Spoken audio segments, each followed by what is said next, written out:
Greetings, my Hebrew Israelite brothers and sisters. We are here to expose the truth. And believe me, today we got a good one for you. Because we're going to open up your eyes and open up your understanding. And if you read along with me and just just I want you to figure this thing out for yourself. Forget about what someone else has taught you. Uh, this word is for you. You have to read it and you have to research it and find out for yourself because what they have told you is a lie. And we're going to expose the truth tonight. All right? Now, we're going to be dealing with today nakedness. All right? We're going to show you that our forefathers, uh, they knew when it was talked about nakedness that it was a serious thing because Yahweh frowned on that. He didn't like for us to see one another nakedness. Okay, so let us go to the book of Genesis, the 9th chapter. We're not going to read it all because we don't have the time, and I also want you to read it for yourself and take your time with it, and just receive it into your spirit. Just take your time. You don't have to try to get it all in one night, but just read it over and over and over, and then get it into you where you will understand that you have been lied to. All right. Now let us go to Genesis, the 9th chapter, and here we're talking about Noah. Noah, he has planted him a vineyard, and he has also became a husband. And some of you all probably already know the story. He got the wine out of his vineyard and he drank it, and he became drunken. Oh, okay, and then let's look at verse 22. It says, and Ham, the father of Canaan, saw the nakedness of his father and told his two brothers without. And then he goes and tells his two brothers, and they get Shem here and Japheth. They take a garment and put it on their shoulders, and they walk backwards toward their father and cover his nakedness. Now, as you go on in the story here, you will see where Noah, he awakened here in verse 24, and he finds out that the younger brother, what he had done. And then he goes down in 25, and it says that, and he said, cursed be Canaan, a servant of servants, shall he be unto his brother. See, so it was a shame for one to see his father or his brother or his sister in their nakedness. Okay, now to go a little further, let's go to the book of Leviticus. Here we have Leviticus, the 18th chapter. And we're going to read just a few verses out of here, but you need to read the whole 18th chapter and you will get, what I'm trying to show you tonight. Because nakedness is a serious thing. Okay, now let us look at chapter 18, verses 6, 7, and 8. Look what it says here. It says, none of you shall approach to any that is near thy kin to him to uncover their nakedness. I am the Lord, talking about Yah. He said, the nakedness of thy father or the nakedness of thy mother shall thou not uncover. Shall thou not uncover.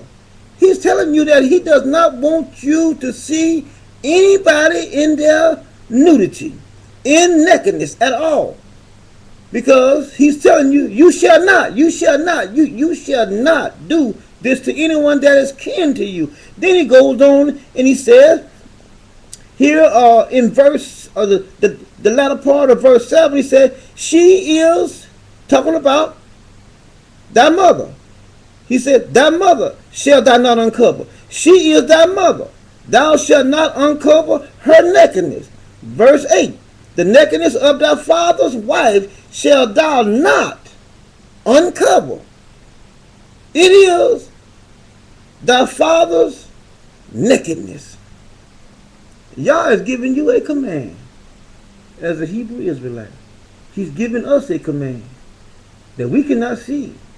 Our daughters, our mothers, our fathers, in their nakedness. It is a shame. All right? Now, that being said, you and I both know that even today, if you are out in a park and you have your clothes off, they're going to arrest you. And then after they arrest you, they're going to take you and have you to have a psychological evaluation. Because it is not proper.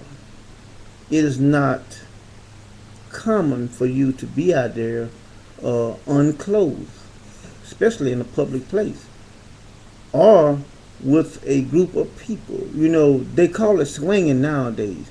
When they're in a group and they're in this little party house, they call it swinging. When everybody get in, they're new, they take off all their clothes, orgy, whatever they call it. But anyway, here we see that Yah is explicitly telling the Hebrew Israelites that it is a shame for us to be naked. Now we see that. We understand that. It is a shame for us to be in the nakedness and see someone else unclothed. That is in our family. Except for your spouse, that's a different story. Okay, but now let us go here to the book of St. John. Let's go to the book of St. John here, and we're going to read out of the 13th chapter. And I want you to listen at the words that are in this chapter, and listen at how the wording is displayed. And I want you to open up your mind and just relax. Just relax and just read it slowly, where you can see exactly what is taking place here. Because in the so-called churches, they read right over it. Because they've been taught in the seminary to read right over it. But if you take your time, I want you to see something for yourself. I know you've been taught by the preachers and the teachers and all those right there, but this is something that you need to get on your own. I mean, it's okay for someone to hold your hand for a little while, but eventually you're going to have to walk on your own. And this is what we're all about. We're all about getting you to stand on your own feet and read the Word of God where you can understand it. All right? Now let us look at here St. John, the 13th chapter. And I'm just going to look over some stuff here, and then I'm going to get to the meat, okay? Now we see here that they are at supper. I mean, they're here at supper in the second verse there.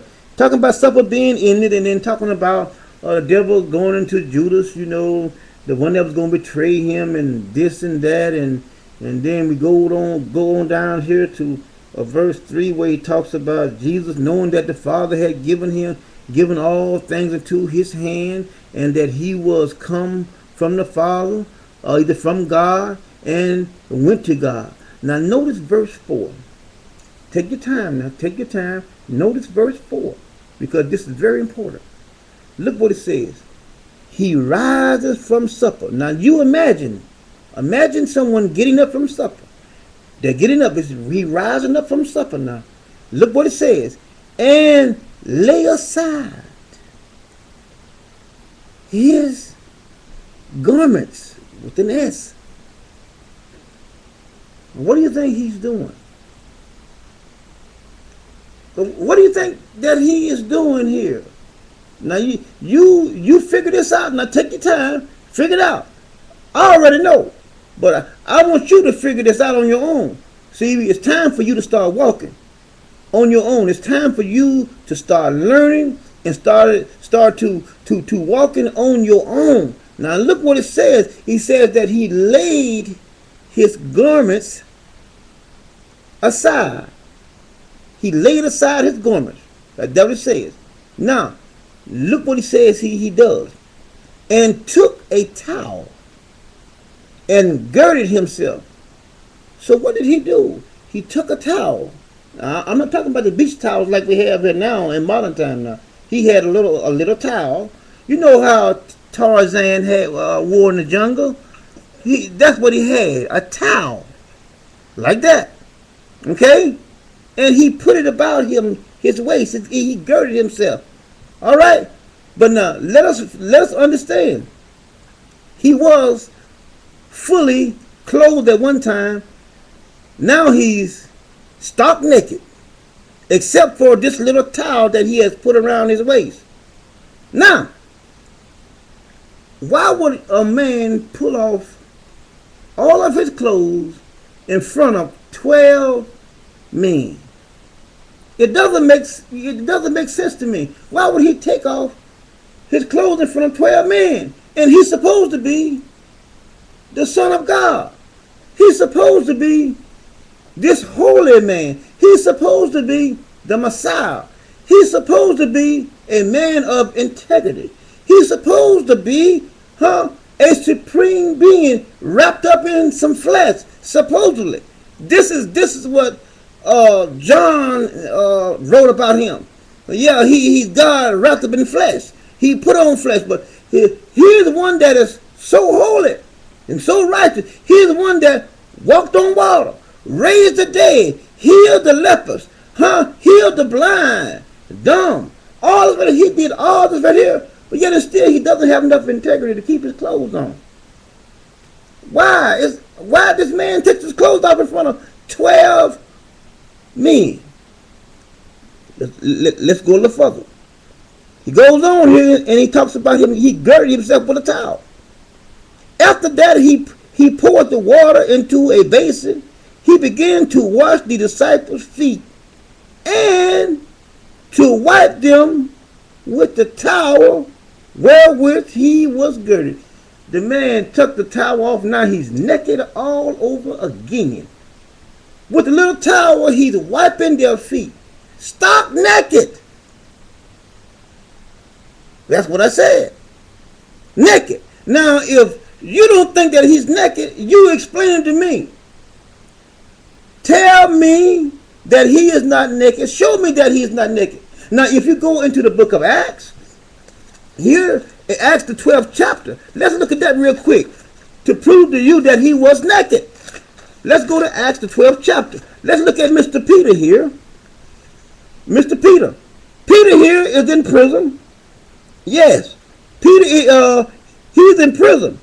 And the angel come to him here in the seventh verse here in chapter 12. And it says, behold, the angel of the Lord came unto him, and the light shined into the prison. And he smote Peter on the side and raised him up, saying, arise up quickly. And the chains fell from his hands. And the angel said unto him, gird thyself. Peter was naked. Peter was naked. He said, gird thyself. And if you go on down here, you'll see where he took to put his sandals on. And then he said, cast your garments about you. In other words, you don't have time to put your clothes on, man. Just throw your clothes across your shoulder. So Peter was naked. And when Peter girded himself, it's the same gird that Jesus girded himself with this little towel over here. And that is totally against what Yall said. Yall said for us to cover thy brother's nakedness. Didn't he say that? Now we're going to close with that, okay? Think about it. Shalom.